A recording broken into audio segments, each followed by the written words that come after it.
survivor of trafficking, Sean Wheller speaks out to help people understand that boys are trafficked too. He seeks to break the myths about the impacts of trafficking on boys and men who are survivors.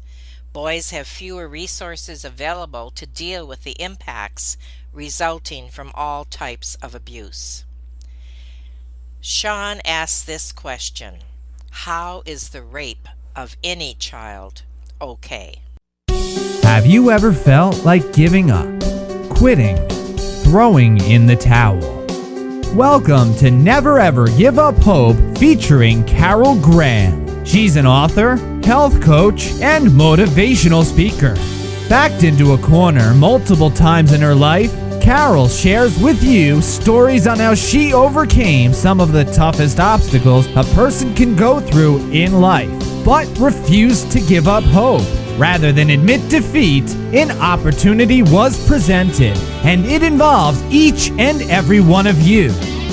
Carol will feature spectacular guests who will share their messages of hope, encouragement, and their inspiration to prove why life's adversities only make you stronger. And now, welcoming the host of the show, here's Carol Graham. Before 5 years of age, predators came into Sean Wheeler's life who used him for sexual purposes until he was 9 years old. By age 7, Sean was used in child pornography along with another boy, a girl, and several adults. By the age of 9, he was drinking, smoking, and addicted to pornography. When his family eventually moved away from that small Midwestern town they were living in, the damage was already done. But God rescued him. Today, Sean Wheller is here to share his incredible story. Welcome, Sean. Thank you very much. It's a great pleasure to be here, and thank you for having me. Well, I look forward to it. What you are going to share is not just your story, but what we as a society can do to help and also to become aware. And so we have a lot of ground to cover, and I thank you. My first question to you, and I think one of the biggest questions my audience would ask, is how in the world does this happen? So you can answer that from both your story and also possibly what parents and all of us as concerned individuals need to know. It happens in a variety of ways.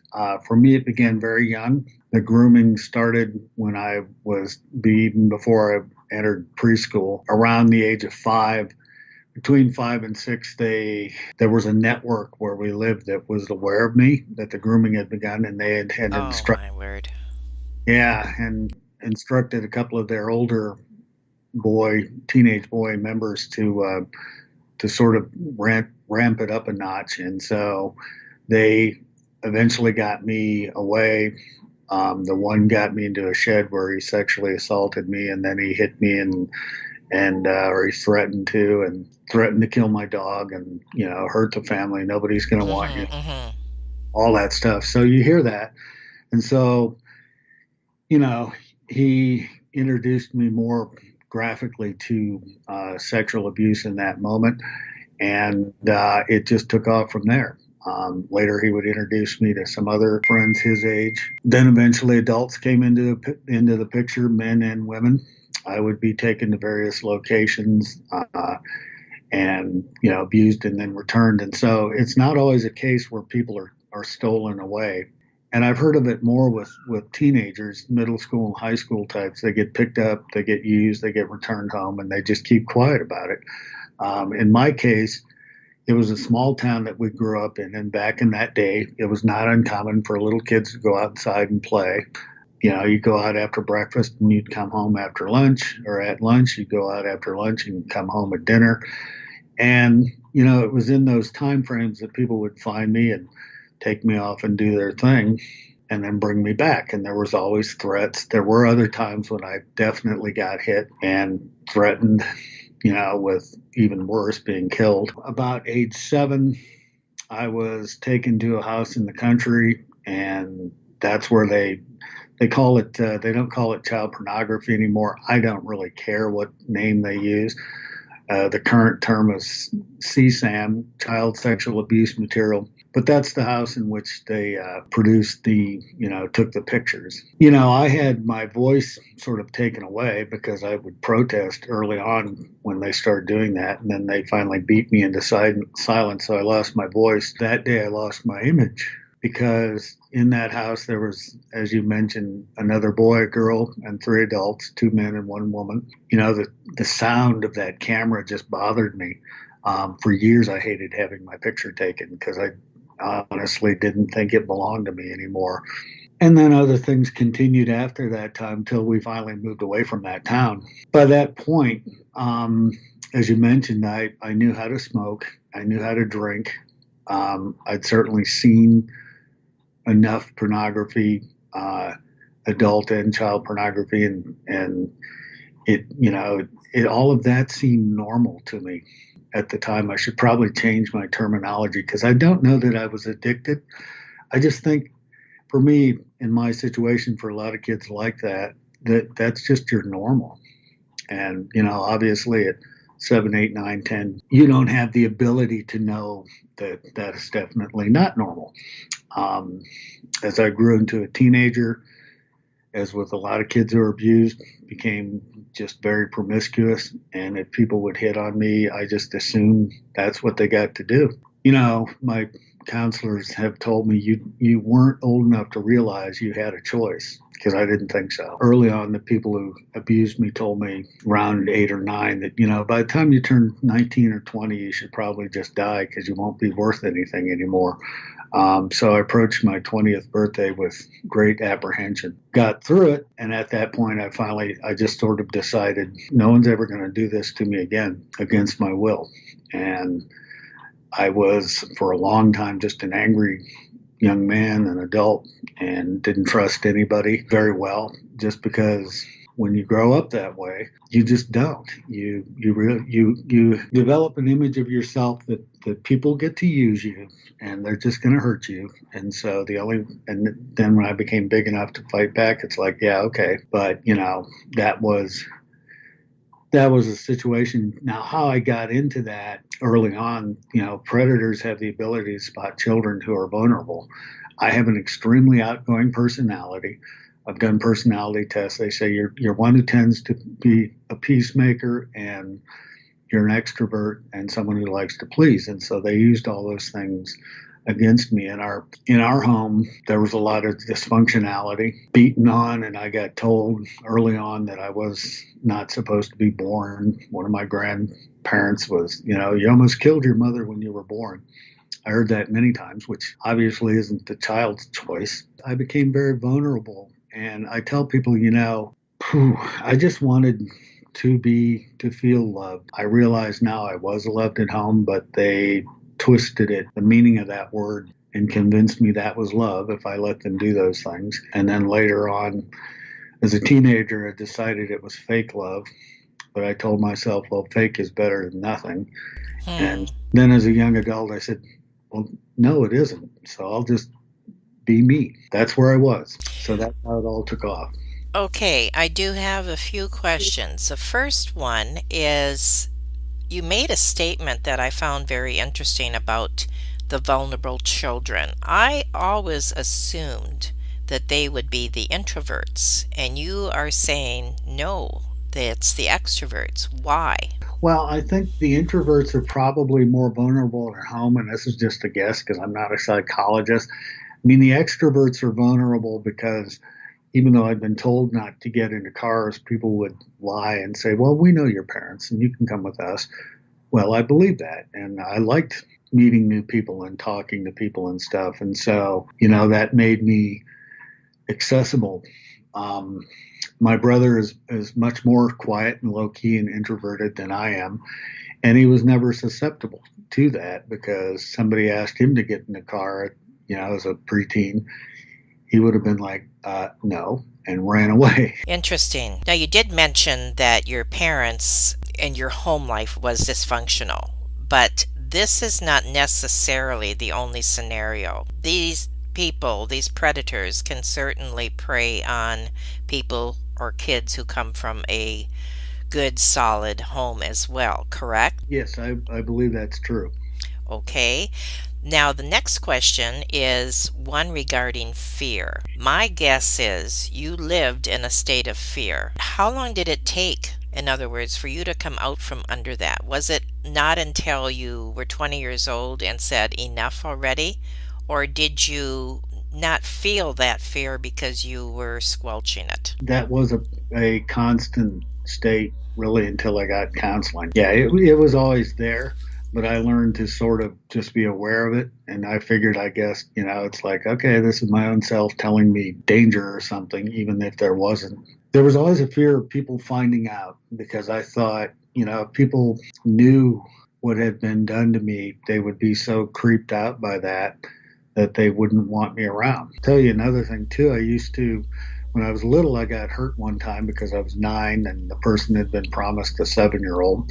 And as a teenager, somebody thought I was 13 and I was 15, and they were trying to, hit on me, and physically did hit me because it's like, yeah, you're too old. And so I learned to lie about my age, figure out what people thought, because I've always looked much younger than physically than I am. So I figured, okay, I'll just figure out what age they think I am and pretend to be that. And that's the safe way to be. So I didn't, for many years, even celebrate my birthday simply because to me, it was like, why celebrate my being born? There's no reason. So, yeah, the fear was always there, something you work through in counseling. One of the things that you mentioned was that you lost your identity, which is normal. Is this sometimes where children, because of whatever type of abuse they may be going through, that they assume another identity or a special friend? What can you share about that? Well, I can tell you that it's my understanding that dissociative identity disorder is more prevalent in probably children below the age of 10. And if they're in an extremely traumatic situation, they learn to dissociate, and I did. I do deal with that. I realized later through the counseling process that depending on the situation, the one responding might be the 10-year-old me, the 19-year-old me, the 30-year-old me, or whatever. There's a really good movie I like about Charles Dickens called The Man Who Invented Christmas. And in that movie, his wife says to him, sometimes I don't know which you I'm talking to. And my wife, she felt the same way. I learned later that Dickens had grown up in a traumatic situation, probably had DID. Really? Huh. Yeah. A lot of his characters, that's a great movie, that The Man Who Invented Christmas, because it gives you the backstory of A Christmas Carol. So I worked through a lot of that in counseling. Now certain things can still bring up the angry me at 19 or 20 or the mischievous 10 or 11-year-old. But I know when that side is out, and it's like, okay, then you balance it out with your rational adult self so you can learn to deal with it. It creeped me out the first time I learned that I had that, because I thought, oh, great, something else that's wrong, because I'm like Sybil, with 100 personalities. My counselor pointed out, yes, that's true of some people, but that's not your situation. You don't have 100 different yous inside who don't know each other. You're fully aware of all of the different facets. So you learn to deal with it. I have an amazing wife, and she deals with it too, and she's incredible. So, but yeah, dissociation is a way that it takes a child away from a traumatic situation. When I was used in the pornography and people were doing pretty horrific things, I just went away. I remember that. But what you're left with are sort of snippets of images. They come into your mind, and that's what haunted me for years, thinking, why did I see only pieces of these things? Well, then you have to go and you put the pieces together, and that's a so much fun process. In fact, I will be honest with your audience and tell you it bites. But the good thing is, once you're done, it's like opening a wound and getting it cleaned out, and then it can heal. Well, I appreciate everything that you have shared thus far, and I know that, it can be very difficult for anyone in your position to share because you are remembering, and you are doing this a lot because you are involved with helping kids who have gone through this, and so it's brought up constantly. And I sincerely appreciate you sharing that story. But we do want to switch gears a bit because there is a positive side, a wonderful side to this story, and that is what you are doing now. So, my first question in that regard is based on 15 years of studies that had been done. A study was done in 2016, EcPat, EcPat Hmm. USA, which clearly showed that boys are just as vulnerable to this as girls, and yet when they try to seek help, they are often met with indifference. Can you address that, please? Yeah, I'm on the what's called the Survivor Voice Council at EcPat, and I realized actually I got the date wrong. That initial study came out in 2013, but they looked at a number of smaller studies that were done and have shown that boys in the United States are 50% of the victims. In fact, boys are more likely to be used in child sexual abuse material in the U.S., which unfortunately the U.S. is the largest producer of that. They do, the people making it do live streams from all over the world, but it originated, set up here in the U.S. But yeah, based on the information they provide, the study is called "And Boys Too," and it's very clearly shown that males under the age of 18 are just as likely as females to be abused. So when people want to tell me that 99% of the buyers are men and 99% of the victims are women and girls, my answer is that's simply not correct in the United States. And child Hmm. trafficking and child abuse material is a $50 billion a year industry. Wow. Yeah, it's just an estimate because nobody really knows for sure. But here in the U.S. alone, globally, it's estimated to be at about 140 billion. And so my challenge is to get people to read the study, update your information, and realize that boys need help too. The EcPat study speaks for itself. They're talking about doing an update.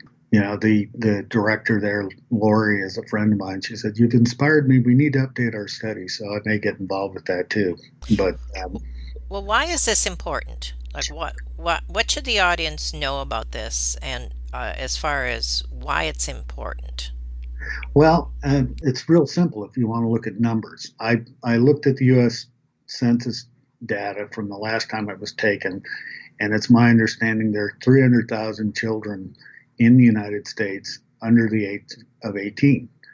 If you figure that 1 in 4 boys or 1 in 4 girls is going to be verbally, physically, emotionally, or sexually abused by the time they turn 18, that's out of 300,000 to 25% of that is the number of kids who are being hurt, and Wow. half boys. So I think it comes out to about 35,000 boys or girls across the United States every day are subject to some kind of abuse. That ain't no small number. That's why it's important. Right. Okay. But when people want to tell me that, like, I'm involved with several projects to get safe houses built for boys, we have 3 here in Colorado for girls, and a couple of them had to shut down because of COVID. I believe they'll reopen. They're doing amazing work, but I'm working with a group now trying to get one built for boys. There's blowback coming to that. People are saying, well, we still need beds for girls. And my answer is, we have empty beds here in Colorado, and we have girls who are being rescued that can be placed there.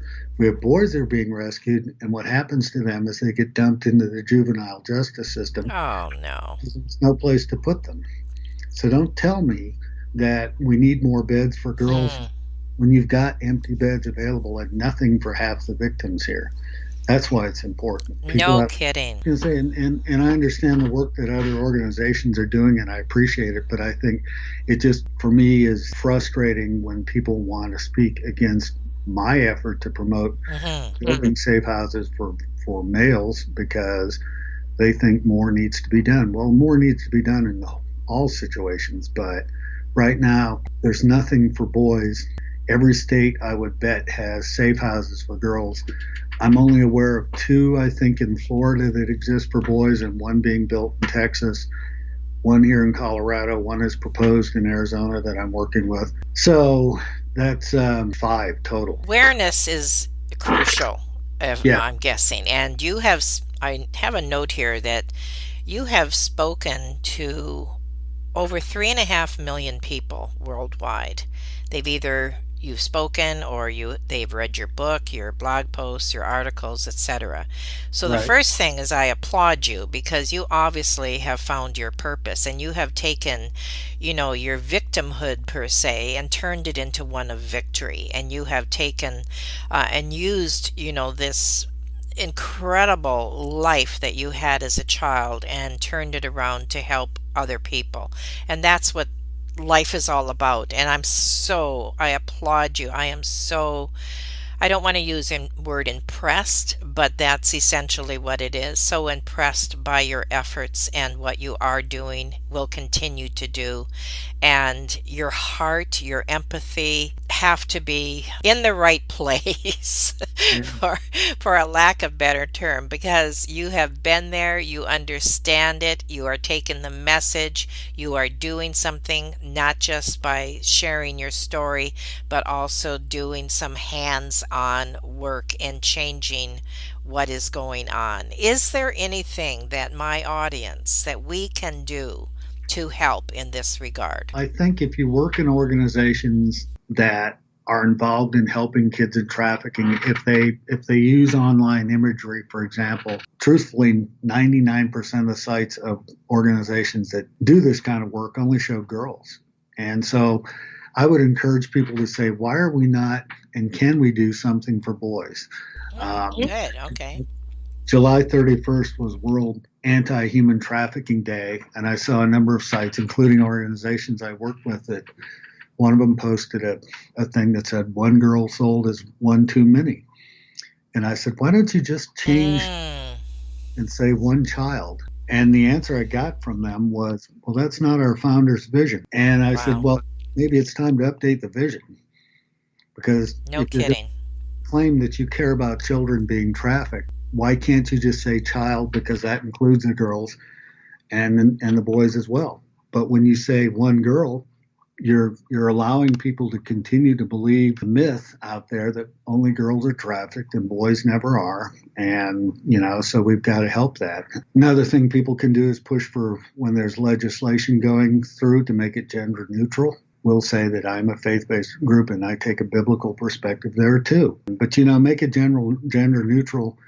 A lot of the language coming out these days skews it towards saying resources need to be directed toward females because they bear a disproportionate share of trafficking situations, which again is simply not Hmm. true. Hmm.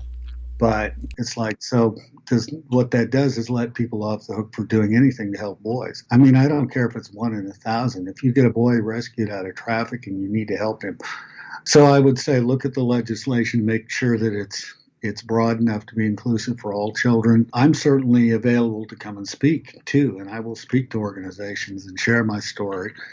I'll speak in churches and share my testimony, and I'll tell people this is my real situation. I'm a living, breathing person, and there are millions like me around the world. And here in the United States, I know a friend of mine was appointed by President Obama to his anti-human trafficking council, or he was reappointed by President Trump, and then I think he's since left that position at the end of the last administration. But he told me that he is well aware that 99% of the federal dollars that generate training information to speak about trafficking only speak about girls. And he said, you and I are, because he's a survivor as well, are survivors, so we get 1% of the message when we're half the victims. And I said, well, Rob, you're sitting in the Oval Office, and push to change it. And when people sit there and say we need more survivors on this council, get more guys. There's people like me out That's there. right. That's Yeah. right. But so that's the kind of thing we need to do. Oh my goodness, I'm so thankful that you did bring that up, and we definitely will. When we share your story, we're definitely going to ask people to do just that. Let's change it at the ground, right? We're going to take a very quick break for just 30 seconds. And when we come back, I want to hear about not just your book, which is amazing, but also what else is coming as a result of that book and the ministry that you have in Colorado. So we'll be right back, and we can't wait to hear the rest of this story. Thank you. Carol Graham would like to show you the path from misery to miraculous triumph in her fast-paced memoir, Battered Hope. She relates her determination to succeed as someone who experienced one horrendous nightmare after another. Gang raped and left for dead, loss of a child, husband falsely imprisoned, and cancer. Nothing could break her tenacity or faith. No matter what you face, heartache, loss, suffering, or injustice, Carol will illustrate how she became a victor the same way you can. The secret is to never, ever give up hope. Order your copy at Amazon or batteredhope.blogspot.com. Sean Wheller, for what you have shared already today regarding what is really going on in the child trafficking situation within our country and obviously worldwide. You have made us aware of things that I don't think the average person is aware of, and I especially appreciate what you said about this being not just a problem among girls and teenagers, but also among boys and teenagers, and what happens to them as they seem to get lost in the system. And so I really appreciate all of that you shared and bringing us to that awareness. Now, you have written a book which is called Wretch, Haunted by Shadows, Rescued by Jesus. I do want to say that I absolutely loved the book cover, where it shows a young boy with a hand placed over his mouth to keep him quiet.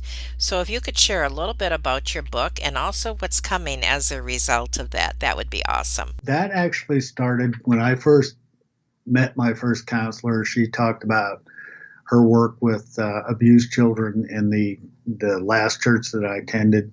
And I went up to her afterwards, started talking to her, trying to be so nonchalant. She just looked at me and said, "When were you abused?" And it made me tear up. It's like, how'd you know? And she said, "I can see it in your eyes." Wow. See, no one had ever said that before. So she said, "I've never worked with a man or a boy before, and but I would be happy to work with you, and I feel like it's a God-led thing." And so we talked about it, and we started meeting.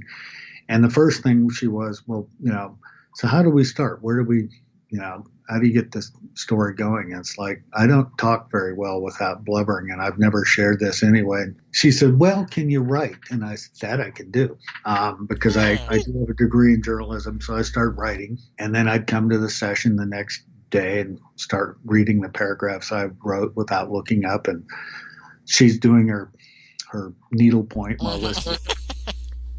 And she says, "I think someday you're going to write a book." And I said, "No, I'm not." And she said, "And I think someday you're going to be sharing your testimony worldwide." And I said, "Again, no, I'm not. You just taught me about a God who whispered, made the sun. He can make this all go away and give me a normal life." And she said, "Yes, he could. But I think you're going to write a book and you're going to be speaking." And that was the end of that as far as she was concerned. So I just kept writing, and then that became the genesis of the book, which was published in 2016. It took me 5 years to write because I had to write about what it talks about is the challenges I first met when I tried to find help, the situations that I went through, the counseling processes that we did, and the follow-on. So that's all a part of it. Over the years, a couple of people contacted me about making short documentaries or something.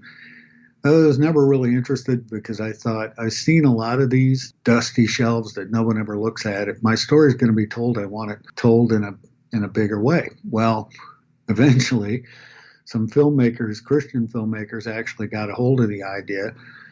They reached out to me. They're connected with PureFlix. One of the guys on the production team reached out and said, "We can help you turn this into a movie." And I said, "All right." It just seemed the right thing to do. And then they started talking like real movies, like, the big screen. Yes. And they're saying, "Well, we'll need about we could start with $1 million, but it'd be better if we had 10 million to start and 20 to finish. And I thought, who the heck has 30 million bucks? Well, I found there's people in the arts world who will fund this, who could write a check for the entire thing. And so the script process began. The other guy on the team took my book and wrote an outline, and he said, unfortunately, you're going to have to be the one to write these scenes because none of us can. And so I learned about script writing. I thought, well, I can get through this pretty easy because I speak about it all the time. Well, it took me 5 months to write my portion of the script, which was basically filling in all the gaps. Now, it's on the 6th edition. We have a screenplay writer working with us in Hollywood, and I really can't share names at this point of who's involved with it, but potentially they're telling me it'll go through another 10, 12 revisions, and then once we get a producer and director hired, they'll work with it too. But they are convinced that it'll be on something on the case of on the level of The Case for Christ or War Room or one of those films. PureFlix may be our distributor. I'm hoping we can connect with them once we get the budget in place. And I laughed. I said, because I think seen my picture. It's like, hey, we could get Bruce Willis to play me. And the production team smiled and said, that's not beyond the realm of possibility with what we're doing. It's like, holy cramoly. So, that's the level of films we want to have produced. The working title of the film would be Haunted by Shadows. And the tagline for the movie right now is Finding Grace More Powerful Than Sin. Wow. That's awesome. And I'm just blown away. Yes. I'm to meet with some people in the next few months who are literally philanthropists that could get us the initial seed money. Once we had that, I found out there's a number of stages to go through, but eventually we hire a producer. The producer hires the director, and the director hires the talent. So they said, if we get the money we think we're going to get, we can probably get some pretty big names involved. So my dear sweet wife is like, so there's going to be me in a movie, and who's going to play me? And it's like, well, I don't know. But I said, we could dream big. We'll make it, Bruce Willis and Sandra Bullock playing. There you go. But the important thing, and I know that you agree with me, is the message, and that's what's going to get out there. And that's so. What kind of date are you looking at? 2 years, 3 years, 1 year? Any idea? My hope is a 2023 release in theaters, and it's going to be how quickly in the next 6 months we can get financing raised, right, all that sort of thing. And my senior pastor and friend, who's also in the movie, part of his sermon message the past couple of weeks, and I know he wasn't speaking at me, but just letting people know, he said, "You're not the star of your own movie. Jesus is the star."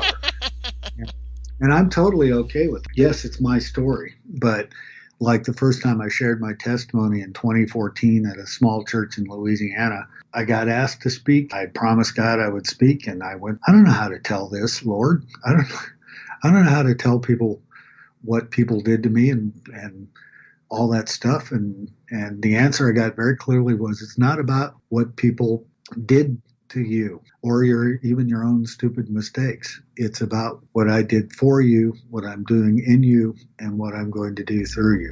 Amen.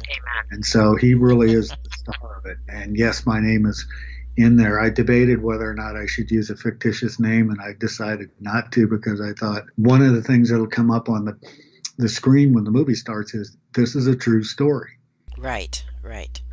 And we went and saw Respect about Aretha Franklin not long ago, which I love the movie. Yes, I saw that too. She was abused horrifically as well. Yes. But she was involved in the early production stages of that film and has passed away. And so a lot of films are made by people who are no longer here. I would rather it get made and that help me to grow the work I'm doing. Yes, so good point. This is the real person. Yes. And that's where we're at. Yeah, there's a whole lot of stages involved, and the production team said, just so you know, producers and directors don't like to be micromanaged. I said, that's fine with me. If we're paying somebody literally $300,000 to direct a film, which may be what they get, there's a reason for that. They know what they're doing. If they ask me what I think about something, I'll be happy to tell them, but I'm not going to micromanage because I hate, like any movie, it'll probably have things that I look at later and think, hey, we should have done this differently or that differently. But, ultimately, my story is God's glory. That's a beautiful way to summarize. You have come basically from the pit of hell in sharing what happened to you as a young boy and then being rescued and now being able to share that not just your story, but what we can do and what the movie, hopefully, which will be out soon, can do to bring awareness, to bring comfort to those who possibly know someone who has gone through this. Or, there's so many different avenues, so many different types of people that will be touched. It's not just a story, but it's a message. And as you said, we're showing that God gets the glory and that God brought you through, and that message can be for anyone who might be going through something. It doesn't even have to be sexual abuse, but anything that they may be going through, that God cares and God loves them. Anything you would like to say in some? Yeah, I'll just simply say that that's absolutely right. I've had people come speak to me, and I've had over 400 guys contact me and say, because you got help, I can. I can do what you do, and I am a person comfortable in public speaking. You don't necessarily have to, but you don't have to live in this silence any longer. And I tell people, what happened is not the end of my story, and it doesn't have to be the end of yours either. That's my tagline for my life. That's so funny on my website. This is not the end of your story. I think too that it's basically offering hope, because yes, exactly. When people denied me hope, and yet I know now it had to be a God thing, there was still some hope inside. And it's like, you may think I'm just a thing or a bad kid, right, or whatever, but I don't think that's the whole truth. And so I found the truth, and it offered me hope at the end of my life. I think if I have a tombstone, although I might be buried at sea because I was in the Navy, but other than my name and the dates, the only other word I want on it is redeemed. That really touched me, and I know it is touching our audience. Thank you so much, Sean, for sharing on Never Ever Give Up Hope. That's right, because we serve a God who can move mountains. And I've seen him move many, many mountains in my life. And yeah, I still do counseling, and sometimes people ask me, how much of this is left? And all I can tell them is, I don't know, but I know what's left behind. Yeah, and my work will continue with Starfish, in the prison ministry that I do now, in the speaking that I do now. It's just, I have found my purpose. But yes, that's right. Oh, Sean, I thank you again so much for sharing from your heart today. And if we can help any number of children in whatever way that, as you gave us some suggestions on how to do that, and also to become aware that this is indeed a problem, but every problem has a solution, and you have made that exquisitely clear. So again, thank you for being on Never Ever Give Up Hope, and that's what we always will do. Amen to that.